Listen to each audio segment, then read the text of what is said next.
If you think the name Cadillac, you immediately think of the low-riding luxury cars of the 50s and 60s. To many's surprise, this company did not only specialize in these exotic cruisers, but also had a warfare department. And this is where one particularly interesting tank comes from, the M56 Scorpion.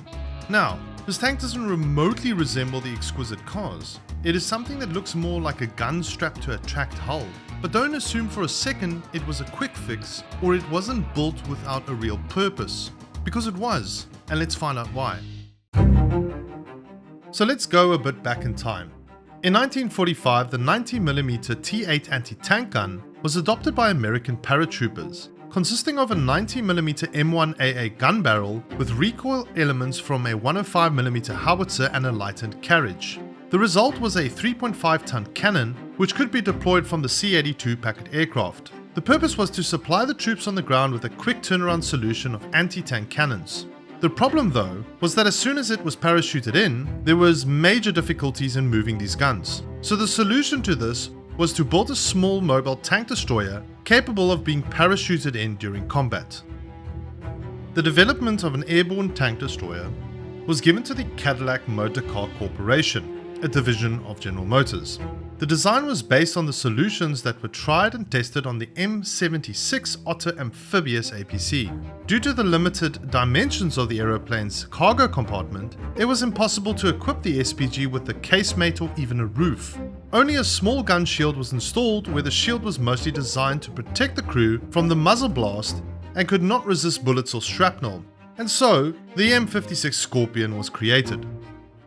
The M56 was a small unarmored SPG that was equipped for deployment from various aircraft, including helicopters, using an external platform. The hull was made from aluminium alloy. The crew consisted of 4 men, in this case only 3, and it had a 90mm M54L50 gun installed. The gun was designed based on the M36 gun used in the M47 tanks. The M56 saw combat service with the US forces in the Vietnam War. It was deployed with the 173rd Airborne Brigade, which was the only airborne brigade deployed with the M56. This is where it was used mainly in a direct fire support role. Its functions as an air-mobile self-propelled anti-tank vehicle was eventually replaced in Vietnam by the M55-1 Sheridan, which had a fully armored turret. As for foreign operators, Morocco was the only export customer which used M56 Scorpions in actual combat, where they were deployed against Polisario rebels during the Western Sahara War. So looking at the M56 Scorpion, which sits at a battle rating of 6.7, you would ask the question, how on earth do you even play this thing? Well, this tank is the most flank-focused tank destroyer in the American tree. There is only really one way to play it, and that is to conceal and move into position as quickly as possible. And why I say as quickly as possible is due to 2 reasons. The first being that it's quick enough to do so you should take advantage of that. And the second one being that the cannon does not have a stabilizer, so you would want to get into a good position first to get that first shot to land spot on. Going as fast as I can, because I'm the M56 man. Come on, let's get to the 8-point here. Maybe I'll be lucky. Maybe I can take it from the side. Let's see. Sneak over here. I can hear something. Oh, hello. Scout in there. Let's see if I can get the little snipe shot off on him. Ah, easy peasy. Oh, scouted all of them on the side here. This is the great thing about this tank. As you can see, flank maneuvers. The enemy has most of the Oh, that looks like an IS-2, I think. There's another couple over there. I'm going to have to play this strategically. Nice. Next one. Let's see if I can get the shot off. That's pretty close. This one's going to be a lot further though. About 1,000 meters. Oh! Oh, come on. That should have killed him. Now looking further into the armament itself and all the extras you can get with it, we start with the gun.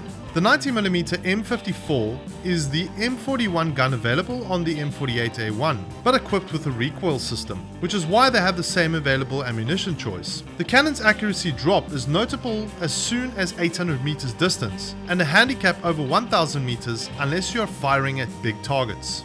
Regarding the ammo types, you start off with the APCR rounds, which has okay-ish penetration. However, only once you unlock the Tier 1 APC-BC rounds would you start to work with some explosive filler. However, do note that the penetration of these rounds against heavy targets would still be a problem. That is where the heat effect comes in. It is a really good 160mm penetration over 500m at 60 degrees. So this is where the gun will start to shine, but do note that it's only at tier 3 of the optional extra upgrade tier that you can unlock it. So since the tank has no armor, there's not much to talk about on its protection. Only that your worst enemy is most likely close air support, and that you should try and keep under cover if it's hovering around. The front shield is a whopping 5mm thick, so a simple machine gun would do the trick to drop this pony. The mobility of the tank is really good, as it only weighs in at 7 tons and has a decent 200 brake horsepower engine, providing a good 28.6 horsepower per ton power to weight ratio. In layman's terms, it drives out of positions fairly quickly. There are some odd extras you get with it, such as the scouting ability. This couples well with the fact that you are pretty nippy and can move fairly quickly around. The best way to really play this tank is to be extremely cautious. Sit back from a distance and ensure there's no attention on you. Once that is the case, you are in the best environment to take the shot. And then if you miss, you're at least far enough to move out and disappear quickly. One particular enemy to keep an eye out for is the ASU-85. It's a complete Soviet equivalent of the Scorpion. It stocks the BR-372 APCBC shell, which is hopeless against a Scorpion since it always over-penetrates it and it's unable to explode inside its engine or gun breech. Meanwhile, the M56 APCBC shell has the opposite effect against it. The ASU-85 has 45mm of armor, just like the T-34-85, which means it's going to have a bad time. Wonder where I saw that bullet come past here, or that shell come off the way. What's that over there? Here we go. Oh, come on. Okay, I haven't disabled his engine, or have I? I don't know. Swing. Oh, another crit. You're kidding me. Come on. Let's scout him. Jeez, this thing is just taking the... There we go. Goodbye. Couple of ones up there. Scout. Ooh, one of them down. Nice. Oh, okay, I've scouted that one there. Oh, hello. See if I can pop him. Oh, crit strike. That's a hetzer. Come on. This should go. Oh no. On the lower plate. There we go. Out the picture. That's another one, but he's backed off now. Oh, let me just back out of here. Back out, back out, back out, back out. Not seeing anything else on the battlefield. The nice thing is I can scout them, really.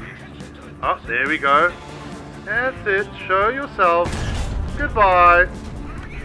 Oh, that was such a good one on the Leopard 1. Easy peasy. Oh, here's one just below it. Line up, line up. Yes, that's a double kill. Goodbye again. Yes. See if I can get the shot off.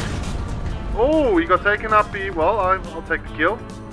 There's another one over there. There he is. Come on now. Oh, too low. Come on, just a little bit higher. He hasn't moved. Uh-oh, not good for him. Haha, goodbye. Yes, another one for me.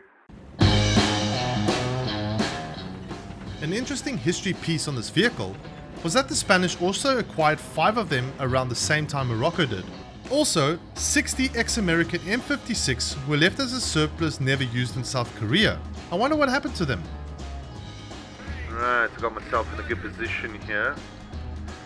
Let's see, it's only 600 meters, so... Oh, something's peeked over there. Oh, yes! Goodbye! Man, I love those, the one-shot wonders. This is the best. So back to business, let's talk about the price. Now you will be a bit shocked to hear that this little tank destroyer does not come cheap. Basically, the weight to Silver Lion ratio is quite high. The purchasing cost will set you back 200,000 Silver Lions and 63,000 research points. For all the optional extras, it would cost you 90,800 Silver Lions and 52,800 research points. Now, let's dive into the pros and cons of this tank, starting with the pros.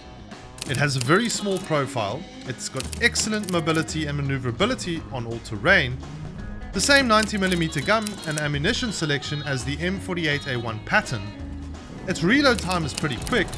It also has 3 varieties of very capable shells. Now for the cons. It has no armor, period. It's an open top vehicle with all the crew members exposed. It's quite easily tipped over because of its light weight. Its top speed is limited only to 45 km an hour. It doesn't climb hills very well, and its gun has a very slow traverse and elevation. So my final take on this tank is that it's a fun little tank destroyer to play. I do think it's put into a high battle rating for its ability, so it's not something I'd recommend putting into your lineup, as the lack of armor, exposed crew, and frustration would totally put you off. If you're looking for a better tank destroyer to play, I would suggest the M56B2, which also gets heat FS ammo and the same cannon, and is in fact a whole battle rating lower. You'll find that it's way more effective as an actual tank destroyer than the M56.